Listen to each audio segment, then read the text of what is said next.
오늘 우리가 함께 볼 하나님의 말씀은 구약성경 시편 1편 1절부터 6절까지의 말씀입니다. 시편 1편 1절부터 6절까지입니다.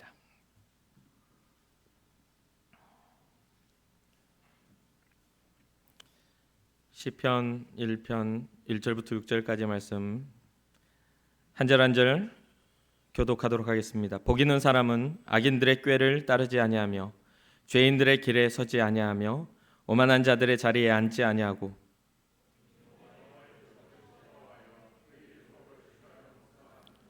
그는 시냇가에 심은 나무가 철을 따라 열매를 맺으며 그 잎사귀가 마르지 아니함 같으니 그가 하는 모든 일이 다 형통하리로다. 그러므로 악인들은 심판을 견디지 못하며 죄인들이 의인들의 모임에 들지 못하리로다. 무릇 의인들의 길은 여호와께서 인정하시나 악인들의 길은 망하리로다. 아멘. 우리 고백합시다. 주님, 제가 여기에 있습니다. 옆 뒷사람 축복하십시다. 주님, 제 옆 사람도 여기에 있습니다. 축복해 주세요. 우리의 공동체 고백입니다. 우리는 예수님의 사람입니다. 우리는 예수님 안에 있습니다. 우리의 삶에는 예수님의 흔적이 있습니다. 아멘. 이 신앙의 고백이 여러분들의 삶에 주님이 부르시는 그날까지 계속 이어지기를 주님의 이름으로 축복합니다. 주님이 부르시는 그날 그 앞에 서기까지 우리가 예수님의 사람이었음을 우리가 기억하며 주님 앞에 믿음으로 나아갑시다. 자, 요즘에 계속해서 코로나가 계속 확산이 되다 보니까 이게 다시 포스트 코로나라고 해가지고 계속 코로나가 확장되면서 긴장감이 또 돌고 있죠. 부산에서도 고3 학생이 이렇게 감염이 되게 확진자가 되었는데요. 게다가 또 우리가 잘 알다시피 이제 매스컴을 통해서 보니까 CCC 모임에서도 8명의 확진자가 생겨났습니다. 그리고 다시 집단 감염의 우려가 이렇게 확장되고 또 생기다 보니 계속 조금 더 긴장되는 그런 상태인 것 같아요. 또 이 뉴스를 보다 보니까 미국은 지금 난리가 났죠. 그 흑인 과잉 진압 상황들 그리고 그 진압을 통해서 그 흑인이 죽어가는 과정들이 생생하게 전부 이렇게 세계에 퍼져버렸죠. 그래서 굉장히 정말 그 영상을 본 사람들이 충격적인 그런 상황들, 그 영상이 CCTV에 그냥 이렇게 평화롭게 이렇게 데리고 가는 모습에서 이게 무릎으로 목을 누르고 죽을 때까지 기다리고 있는 모습까지 전부 이렇게 찍혀버렸습니다. 그러다 보니 여러 가지의 어떤 그런 일들이 굉장한 불행한 일들이 계속 일어나고 있습니다. 지난주 우리가 말씀을 나눌 때 난리와 난리, 소문과 소문에 대한 이야기들을 나눴었죠. 그러니까 이 난리와 난리는 사실 우리가 요즘에 미디어를 통해서 잘 볼 수 있고 소식을 접할 수 있기 때문에 정말 세상이 어수선하다, 무섭다 이렇게 이야기하지만 제가 말씀드렸다시피 난리와 소문들이 또 죄가 끊어진 적이 단 한 번도 없어요. 우리의 인류는요, 한 번도 전쟁이 멈춘 적이 별로 없습니다. 계속해서 욕망으로 인한 여러 가지의 그 불행한 일들은 계속 일어나 왔던 일들이에요. 지금은 또 마찬가지죠. 그렇기 때문에 우리는 지금 말세를 살아가고 있다고 말씀드렸죠. 여러분과 우리에게 생명이 있는 동안에 끊임없이 우리는 영적 믿음의 투쟁을 하며 하나님을 발견하고 나아가야 되는 것이 우리의 삶의 몫입니다. 여러 가지 우려, 코로나로 인한 우려들이 생겨나는 이때에 여러분도 저도 잘 알다시피 조금만 이렇게 코로나 확진자가 생겨나면 가장 먼저 드러나는 게 교회는 갔냐, 너 종교가 뭐냐 이런 질문들을 통해서 이게 계속 어디를 다니고 뭐 식당을 다니고 뭐 PC방 뭐 여러 가지 우리가 다닐 수 있는 데는 한계가 없잖아요. 다녀도 교회 갔다는 것이 더 크게 이슈화되는 그런 시대가 우리가 살고 있습니다. 그렇다 보니 그것에 대해서 왜 교회만 공격하냐라고 우리 불평하고 있기 전에 우리의 삶이 신앙자로서 좀 더 절제함과 신앙자로서 하나님의 영광을 가리우지 않기 위한 우리의 노력도 굉장히 중요하다라고 생각됩니다. 그러다 보니까 우리가 예배를 드리는 이 상황에도 어지간하면 우리가 뭐를 고면하죠? 코로나 방지를 위해서 또 나와 또 다른 사람을 위해서 마스크를 착용해 달라는 그런 이야기들을 하죠. 혹시나 지금 마스크를 안 착용하고 계신 분들은 착용해 주시면 좋을 것 같아요. 이런 어떤 우리의 모든 상황들 속에서 우리는 어떤 질병이나 어떠한 상황들이 일어나면 예수 그리스도를 믿으면 어떻게 된다고요? 복을 받는다, 형통한다, 뭐 다 잘 된다, 이런 식으로 이제 이야기를 하지만, 여러분도 저도 잘 알다시피 예수 그리스도를 믿는 믿음이 있다고 해서 모든 게 나의 노력과 상관없이 다 형통하고 잘 되는 경우는 별로 없어요. 오히려 내 삶의 성실함과 노력이 없이 잘 되면요, 그게 축복인 것 같아도 오히려 그게 저주와 같이 그 삶의 모든 형태를 망치는 경우들도 굉장히 많이 봐요. 오늘 우리가 함께 제가 여러분과 나누고 싶은 말씀은 바로 오늘 우리가 잘 알고 있는 시편 1편입니다. 우리가 살아가면서 진짜 저도 이제 교회를 많이 다니면서 많은 사람들을 만나도요, 이 복받아란 말을 싫어하는 사람은 별로 없어요. 아직까지 못 본 것 같아요. 오늘 하루 복 많이 받아라 그러면 목사님 감사해요, 이렇게 대부분 이야기하지, 나한테 복 받으라고 했다고, 전 아직 기복신앙 목사 아니야? 이렇게 손가락 차는 사람 별로 못 봤어요. 제가 여러분들한테 오늘 하루 행복하고 복 많이 받아라 하면 여러분 저한테 기복신앙 목사로 손가락질 할 겁니까? 그렇지 않죠. 감사해요 목사님, 목사님도 복 많이 받으시고 행복하세요라고 대부분 답이 와요. 저도 굉장히 좋아합니다. 목사님 오늘 또 십자가 짊어지고 굉장히 땅바닥을 기어다니면서 사세요라고 이렇게 이야기하면 별로 안 좋아할 것 같아요. 그래서 우리 교회 한 장로님은 이게 부산 사투리인지 어쩐지 몰라도요, 이게 순교라고 하시는 분이 계세요.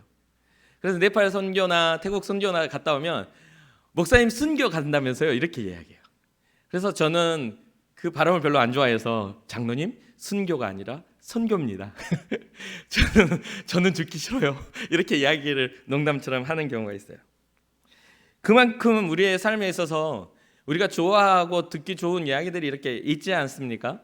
복 받으라고. 오늘 본문은 복 있는 사람은 이라고 시작을 해요. 이 복의 개념이 이 시편 1편이 말하고 있는 복의 개념에 대해서 우리가 이해하고 성경을 통해서 우리가 받아야 할 복이 무엇인지를 좀 더 깊이 생각할 수 있었으면 좋겠어요. 우리가 생각하고 원하는 복은 우리가 원하는 소원이 성취되는 것, 우리 앞길이 탄탄대로로 열리는 것, 그리고 또 어떤 좋은 결과, 우리가 여러분들 시험 공부 많이 하는데 시험 공부를 열심히 하고 있지만 이 시험 결과가 좋은 걸 우리는 복이라고 생각을 합니다. 그렇죠? 그걸 복이라고 생각 안 하는 분들이 있습니까? 내 노력의 결과, 물론 맞습니다. 그런데 조금 부족해, 그런데 됐어, 그러면 우리가 하나님 앞에 받은 복이라고 생각할 수도 있지요. 그런데 오늘 시편 1편이 말하는 복 있는 사람이라는 그 말을 전제를 해놓고 나열되는 이 이야기가 우리가 생각하고 있는 그런 것과는 사뭇 좀 다른 것을 보게 됩니다. 뭔가 탄탄대로고 뭔가 잘 되고 만사가 형통하는 좋은 결과가 일어나는 것보다 여기에서 말하는 시편 1편의 기자가 말하는 복 있는 사람은 무엇을 이야기를 합니까? 악인의 꾀를 따르지 않는다. 악인의 꾀를 따르지 않는다. 두 번째는 뭐죠? 죄인들의 길에 서지 않는다. 마지막 세 번째는 오만한 자의 자리에 앉지 않는다. 뭔가 여러분들이 생각했던 것과 좀 다르지 않습니까?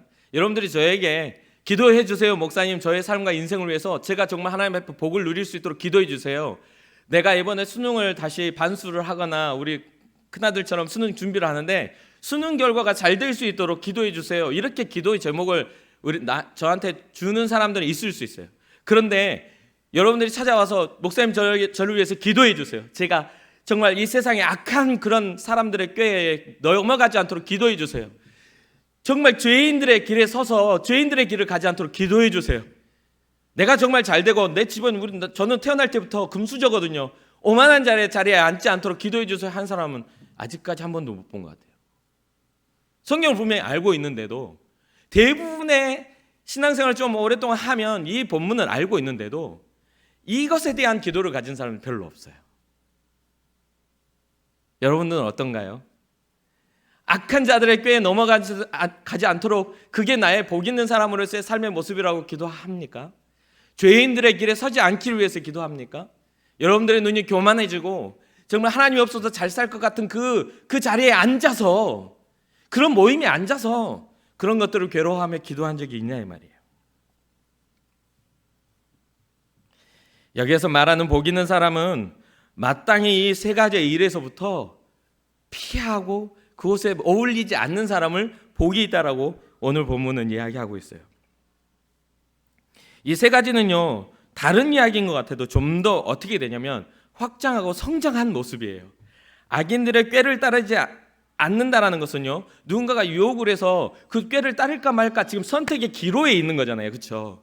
그 다음에 뭐 죄인들의 길에 서지 않는다는 것은 내가 그 죄인들의 길에 서버린 거예요. 그러다 쭉 가니까 어떻게 되냐면 이제 내 마음과 눈이 높아져 가지고 이제 하나님이 없어도 되는 자리에서 상대방을 판단하고 상대방을 하나님의 뜻을 따라 살아가는 사람들을 조롱하는 위치까지 성장해버린 상태를 이야기하고 있습니다. 첫 번째는 유혹에 불과해요. 두 번째는 그 길을 가는 거죠. 세 번째는 뭐예요?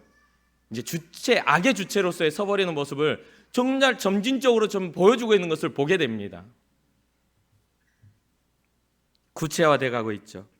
그래서 오늘 세 번째 오만한 자들의 자리, 여기에 오만한 자의 자리라고 하면, 오만하다 하면 좀 이렇게 뭔가 교만한 그런 사람들, 뭔가 목이 뻣뻣한 사람들 이렇게 보지만 원어로 보면요, 레침의 원형 루츠라는 단어를 쓰는데 이거는 조롱하다는 뜻이에요. 이게 입을 삐죽거리면서 무슨 말의 모양을 이렇게 하는 거, 비아냥거리는 걸 모습을 뜻해요. 이 오만하다라는 것은, 그 말은 뭐냐면 하나님의 말씀을 따라가는 사람들, 하나님의 말씀대로 살려고 노력하는 사람들을 비웃는 거예요. 비웃는 겁니다. 그래서 시편 42편 3절에 보면 이런 말씀이 나옵니다. 사람들이 종일 내게 하는 말이 네 하나님이 어디 있느냐.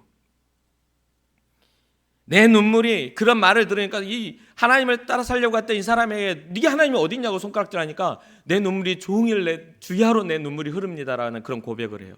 그런데 이 시편 42편이 고라 자손의 시인데 이 앞절 3절에 이 말이 나오는데 앞절 1, 2절에 보면요, 어떤 이야기가 나오냐면 사슴이 목이 말라 시냇물을 찾듯이 내 영혼이 주를 찾기에 정말 갈급합니다.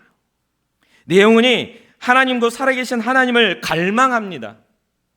그래서 내가 어느 때에 나가 이 갈망하는 하나님을 배울까라는 그런 고민을 하고 있을 때 그런 고민과 괴로움 속에 우리가 기도하며 살아가잖아요. 언제나 확증할 수 없고 언제나 정말 명확할 수 없기에 우리는 하나님을 찾기 위해서 몸부림치며 하나님 앞에 신앙적으로 살기 위해서 몸부림치며 살아가는데, 그 몸부림침을 보면서 주변 사람들이 너 괴롭지? 네 하나님 어디 있냐고, 네가 그렇게 부르짖을 때 하나님은 뭐하고 계시냐 라고 하며 나를 조롱합니다. 하나님.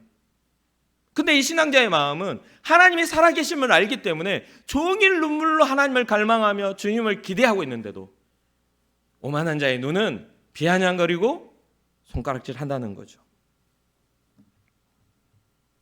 사랑하는 청년 여러분, 우리가 하나님의 말씀을 순종하고 하나님의 말씀대로 살아가며 열매 맺으려고 할 때에 분명히 세상은 우리를 미련하다 말하겠죠. 십자가의 도는 구원을 받는 우리에게는 지혜로울지 몰라도 하나님을 알지 못하고 구원에 대한 것 기대감이 없는 사람에게는 미련한 것이라고 성경은 기록하는 것처럼 우리의 몸부림이 세상에서 봤을 때는 미련해 보이겠죠. 그러나 오늘 시편 1편의 기자는 그 이야기를 하는 거예요. 복 있는 사람은 악인의 꾀를 쫓지 않고 죄인들의 길에 서지 않고 오만한 자의 자리에 앉지 않는 것이다. 여러분은 어떻습니까? 여러분들의 삶에 있어서 여러분들 악인들의 꾀에 넘어가지 않는 사람입니까? 아니, 죄인들의 길에 서 있지 않습니까? 오만한 자의 자리에서 세상이 지금 교회를 비난하고 교회가 잘못됐다라고 손가락질할 때 여러분들은 아니라고, 우리 교회는 정말 선한 일을 꿈꾸고 하기 위해서 얼마나 몸부림치며 정말 선한 일을 위해 살아가는지 모른다고, 여기는 정말 하나님의 진리와 생명의 말씀이 있는 곳이라고 여러분들 몸으로 맞고 그 일들에 대해서 감당하고 있습니까? 아니면 숨어버립니까? 혹시나 기독교인이라는 게 드러날까 봐 듣고 싶은 찬양도 못 듣고 살지는 않습니까?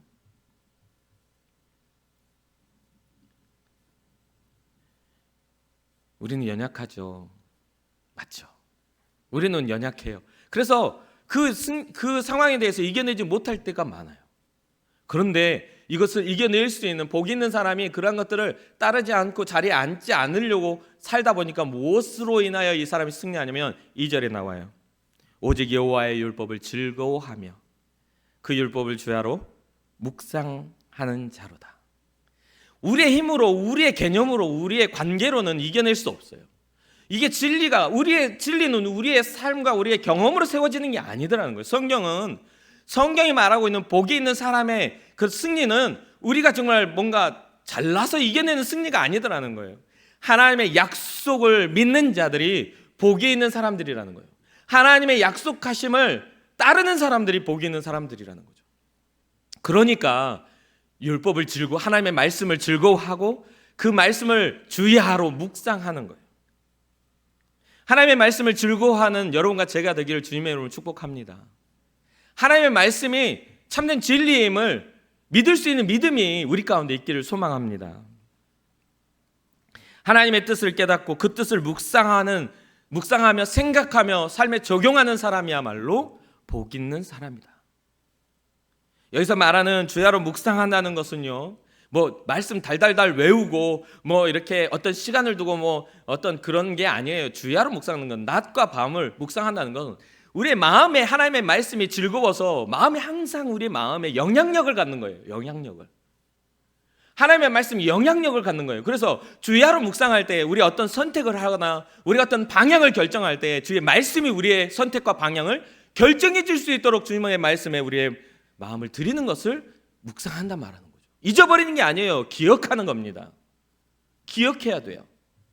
사랑하는 청년 여러분, 매 순간 주의 말씀을 기억하고 말씀을 따라 살아갈 그런 믿음의 삶이 되기를 주님의 이름으로 축복합니다. 그렇게 될 때에 오늘 3절에 어떤 일이 일어나는지, 어떤 복을 주시는지 기록을 하죠.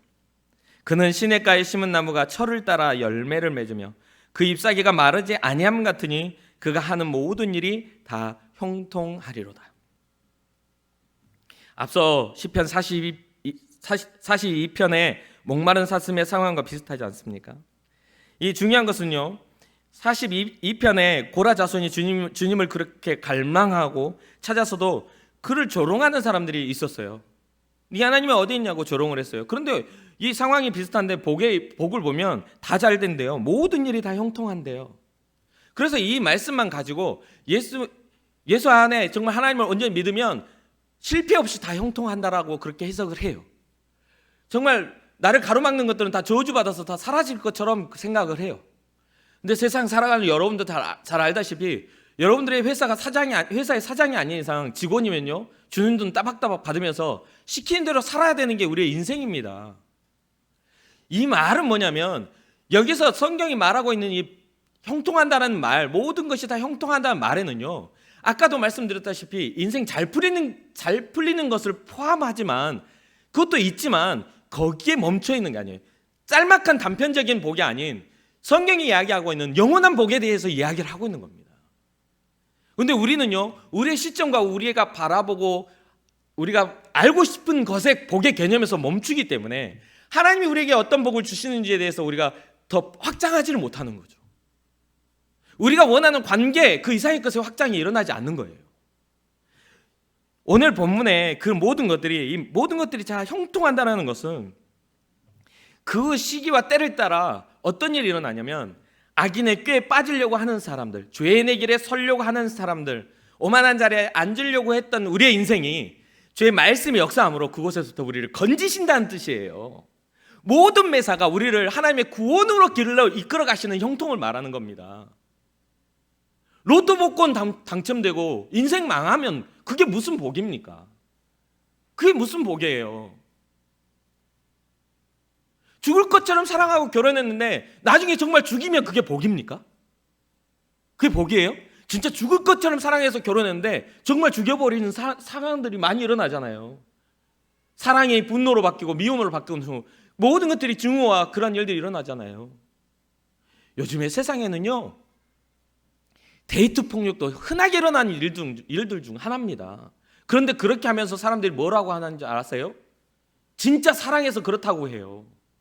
이 여자, 이 남자를 내가 포기할 수 없어서 내가 그랬다라고 그렇게 변명합니다. 그게 사랑인가요? 그건 집착이고 범죄죠. 그건 괴로움이고 슬픔이죠.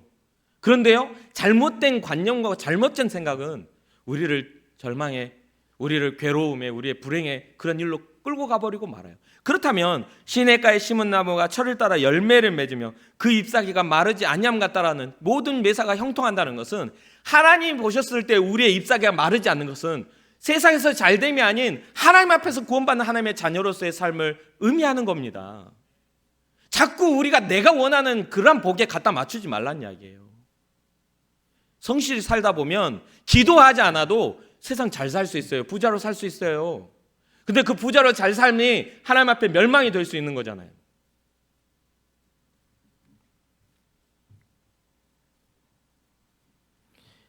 절대적으로 성경이 말하고 있는, 하나님께서 말하고 있는 이 복에 대해서 여러분, 우리가 말하는 기복신앙으로 그것을 갖다 맞추지 말기를 주님의 이름으로 축복합니다. 여러분들이 많은 것들을 누리고 많은 것들을 소유하되 그 모든 것들이 여러분들의 영혼을 갉아먹지 못하도록, 돈을 사랑하며 일만하게 뿌리가 되지 못하도록 여러분들의 마음을 하나님의 말씀으로 채우시기를, 하나님의 약속으로 채우시기를, 하나님의 생명, 예수 그리스도의 십자가 생명으로 채우시기를 주님의 이름으로 축복합니다. 뭔가 열심히 해서 뭔가 회사의 오너가 된다 할지라도 그 하나님 앞에서, 온 인생을 경영하시는 하나님 앞에서, 아니 전 세계 부자라 할지라도 그게 무슨 소용이냐 이 말이죠. 오늘 밤 주님께서 부자야, 네 영혼을 내가 취하면 너희 것이 누구의 것이냐라고 물으신다면 결국 그 앞에 뭐가 남겠냐 이 말입니다. 성경은요, 언제나 하나님의 공의가 있음을 선포합니다. 언제나 하나님의 공의가 있음을 선포해요. 그래서 오늘 본문에도 이 육체의 끝이 있음을 말하며, 이 오늘의 3절을 보면서 그 다음에 뭐라고 나오죠? 완전히 대조적인 이야기가 나와요. 4절과 5절에 뭐라고요? 악인들은 그렇지 아니하며 오직 바람에 나는 겨와 같도다. 악인들은 그렇지 아니하며 오직 바람에 나는 겨와 같도다. 이 겨라는 것은 이렇게 퀴즈를 할 때요, 여러분들 잘 모를 거예요. 옛날에는 이렇게 시골에서 이렇게 곡식을 하고 콩 같은 거를 하잖아요. 콩 껍질을 벗기고 막 도리깨로 쳐서 벗긴 다음에 바람이 막 부는 곳에 가서 이 키라는 거 있어요. 여러분 이제 뭐 학교에서 배웠을 수는 있겠어요. 오줌 싸개가 이렇게 머리에 뒤집어 쓰고 이렇게 다니는 그런 초등학교나 뭐 그런 그 도덕 시간에 나오는 게 있죠. 그런 것들이 있는데 그 위에다가 그걸 넣어놓고 바람이 부는 반대 방향에서 이렇게 키즈를 해요. 그러면 바람이 불어오면 껍질들이 다 날아가고 그 안에 알곡들이 남는 그런 것들이 있어요. 그럼 뭐냐면 바람에 나는 겨라는 것은 날아가는 걸 겨라고 표현을 합니다. 껍질들을 날아가 버리는. 악인들은 그렇지 않으며 인생에 있어서 잘 사는 것 같고 인생에 있어서 성공하는 것 같아도 주님의 바람이 불어올 때는 너희는 날아갈 거야. 그리고요, 그렇게 해서 모여진 그 껍질들을요, 저는 어렸을 때 항상 그랬어요. 그 껍질들을 불을 피워서 이렇게 태우는데, 이 옥이나 뭐 이런 이게 흡혈충이라고 하죠. 이제 깍따구라고 하는 그런 깔따구라는 그런 게 있는데, 아주 조금 눈에 보이는 이 뻘에서 사는 그런 것들이 조그만데 머릿속까지 들어와서 무는 그런 게 있어요. 그런 것들이 날아와서 물지 못하도록 불을 피워놓고 연기를 막 피워요 주변에. 그럼 걔네들이 오지를 못하는 거죠. 그래서 결국은 무슨 말을 하고 싶냐면 다 태워버려요. 가치가 없어요. 태우는 정도밖에 안 돼요. 그래서 성경도 이야기하죠. 겨와 같이 날아가는 그러한 심판의 대상, 악인들의 대상은 주님께서 불태우시리라고, 심판하시겠다고. 5절에 그러므로 악인들은 심판을 견디지 못하며 죄인들이 의인의 모임에 들지 못하리로다. 오만한 자가 조롱하며 네 하나님이 어디 있어? 네 하나님이 어디 있어 했는데 나중에는 어떻게 돼요? 역전되는 거예요. 역전이 되는 거예요. 그 괴로움에 견디지 못할 정도로 소리치며 슬피우며 이를감으로 끌려가는 곳이 심판의 때가 있다라는 것을 이야기하고 있죠. 사랑하는 청년 여러분, 지금 우리가 눈에 보이게 좋아 보여도 악한 이들의 심판 견디지 못할 거라고 성경은 경고하고 있습니다. 하나님의 심판 앞에 섰을 때 우리가 의인의 회중에 들지 못하면 정말 그 심판은 견디지 못할 거라고 말하고 있어요. 여러분은 어떻습니까? 우리는 꼭 그래요. 진짜 꼭 닥쳐와야 깨닫는 경우들이 많아요. 사랑하는 청년 여러분, 부자가 되거나 인생의 높은 명예와 지위를 얻거나 남다른 재능으로 위대한 업적을 남기는 것이 나쁘다는 이야기가 아니에요. 어떤 그런 흑백 논리로 여러분들의 성공이 완전 실패고 성공하면 안 돼, 뭔가 이렇게 가난하게 살아야 되고 뭔가 청렴하게 살아야 되고 이런 개념을 말하고 있는 게 아니에요. 절대 그게 아니에요. 정말 그렇게 치면 우리는 정말 상대적으로 우리는 굉장한 죄인들이야. 왜냐하면 못 사는 나라에서는 진짜 엄청 못 살거든요. 똑같은 인생인데. 우리나라에서 빈민층도 그 나라에서는 부자예요. 그러니까 그런 개념이 아니에요. 그게 나쁘다는 게 아니라 부자가 천국에 가는 일에 있어서 천국에 힘든 이유가 그 가치가 하나님의 말씀의 가치보다 크기 때문에 그래요. 우리의 인생의 주관자이신 하나님에 대한 생각들이 희미해지기 때문에, 우리를 구원하실 이의 그런 말씀이 우리 가운데 사라지기 때문에, 그래서 여호와의 율법을 즐거워하며 주야로 묵상하는 사람들의 삶을 살아야 되는데, 우리의 편안함과 안전함과 우리의 어떤 나태함으로 인하여 주님의 말씀이 희미해져 가고 우리를 구원하실 이에 대한 기대감이 사라져버린 상태들을 성경은 악인이라고 말하고 있어요. 사랑하는 청년 여러분, 우리는 복된 사람이 돼서 여호와의 하나님의 말씀을 즐거워하기를 주님의 이름으로 축복합니다. 또 날마다 주님의 말씀을 주야로 묵상하고 기억해서 우리의 삶 속에 우리의 모든 방향과 우리의 결정들이 주님의 말씀으로 되기를 주님의 이름으로 축복합니다. 어떤 좋은 사람을 만나고 어떤 좋은 환경, 좋은 직장, 또 좋은 상황 속에 들어간다 할지라도 그 모든 것들보다 더 위에 있고 앞서 있는 하나님의 말씀이 우리를 이끌어 가시기를 주님의 이름으로 축복합니다. 아모스서 8장 11절, 요즘에 너무나 몇 개월 동안 제가 읽고 또 읽고 생각하고 또 생각하는 말씀 중 하나입니다. 우리 한번 읽어볼까요? 시작.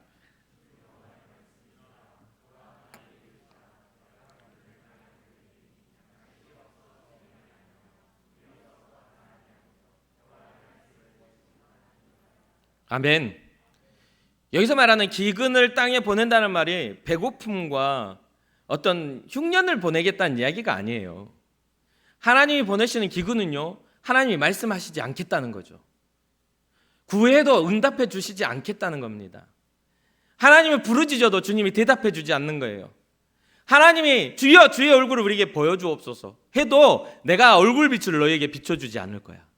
그렇기 때문에 너희에게 일어난 기갈은 양식이 없어 배고픈 게 아니야, 물이 없어 목마름이 아니야, 내 말이 없어서 너희들은 죽을 거야 라고. 사랑하는 청년 여러분, 우리에게 이런 일이 일어나서는 안 됩니다. 우리가 하나님이 없어도 잘 살 것 같은 삶의 인생에 살아가서는 안 돼요. 좋은 대학에 가서 성공합니까? 아니면 좋은 직장을 결정해서 성공하는 건가요? 아니면 좋은 남편과 좋은 아내를 만났기 때문에 인생이 성공하나요? 그래봤자 70여 80년 100년이에요 주님 말씀하시는 복 있는 사람은요, 영원함에 있어요. 영원이란 단어를 여러분 그 어플로 한번 쳐보세요. 얼마나 많은 영원이란 단어가 사용되는지를 여러분 깨닫게 될 거예요.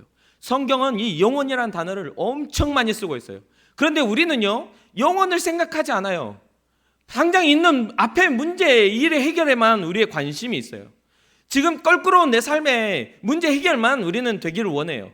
그런데 하나님은 우리의 삶의 문제보다도 우리의 인생의 문제를, 우리의 영혼의 문제를 고민하셨다는 거죠. 예수 그리스도의 십자가는요, 우리를 잘 사는 나라로 만드는 게 예수 그리스도의 십자가의 몫이 아닙니다. 예수를 믿기에 정직한 나라가 됐기에 잘 살게 된 거예요. 이 나라가 복을 받은 이유는 우리의 이 안의 내성이 완전히 뒤바뀌어서 저주받은 백성에서 축복의 백성으로 뒤바뀐 인성, 새로운 사람이 되었기 때문에 우리가 복을 받은 거예요. 부적 붙이듯이 십자가 붙여놨다고 되는 게 아니란 이야기죠. 사랑하는 청년 여러분, 우리의 속사람이 새롭게 되기를 주님의 이름으로 축복합니다. 이제는 하나님의 말씀에 굶주려야 돼요. 이 기갈된 이 기갈 가운데 하나님 주님의 말씀을 내 안에 주시옵소서. 주의 말씀이 내 삶에 있게 하여 주옵소서. 주야로 묵상하고 고민하는 것이 주의 말씀이 되게 하옵소서. 이런 고민들이 일어나야 됩니다. 코로나로 예배에 대한 정의 또 방식들 계속해서 제가 말씀드립니다. 교회 중심의 예배에서 가정 중심의 예배로 달라지고 있죠. 그런데 이때 우리가 서 있는 이 곳은요, 이 지금 우리가 판단하고 우리가 생각하고 있는 것이 진짜 주님이 원하시는 것인가, 아니면 우리가 뭔가 문제를 피하기 위해서 우리 눈앞에 보여지는 사자굴을 피하기 위해서 우리는 어떤 방법을 선택한 것인가? 제가 지금 포기할 수 없어 포기한다라는 그 설교를 할 때 그 말했죠.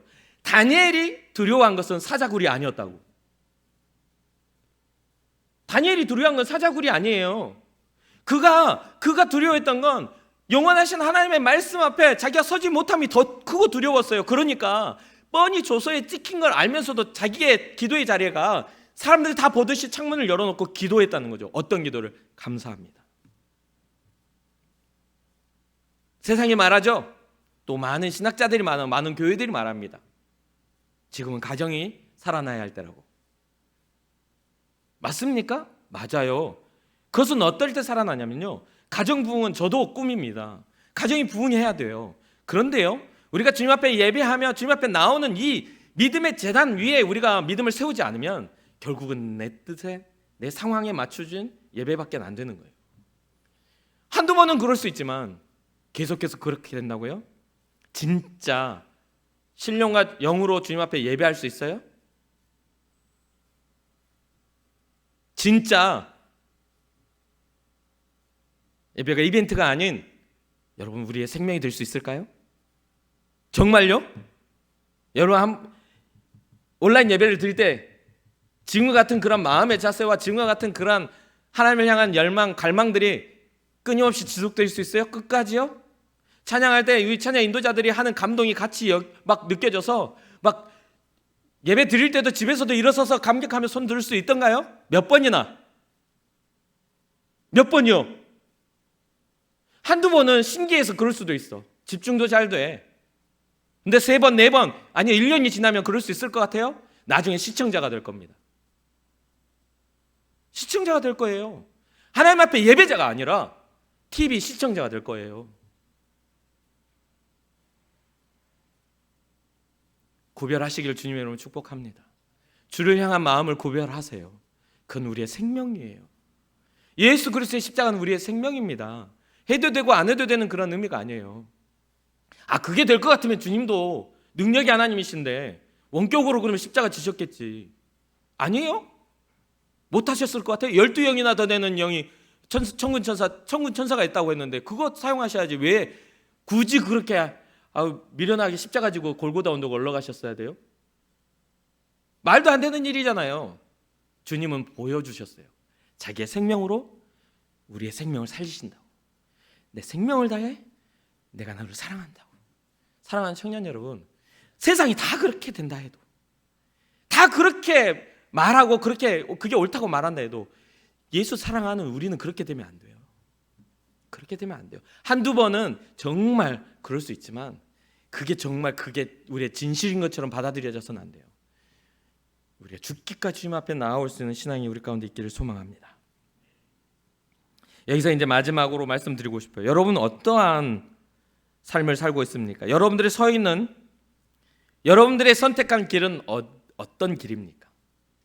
지금 악인의 꾀에 넘어가지 않고 승리하고 있습니까? 죄인들이 가고 있는, 하나님 모르는 백성이 가는 그 길 위에서 여러분 하나님 아는 백성으로서의 그 길 위를 가고 있습니까?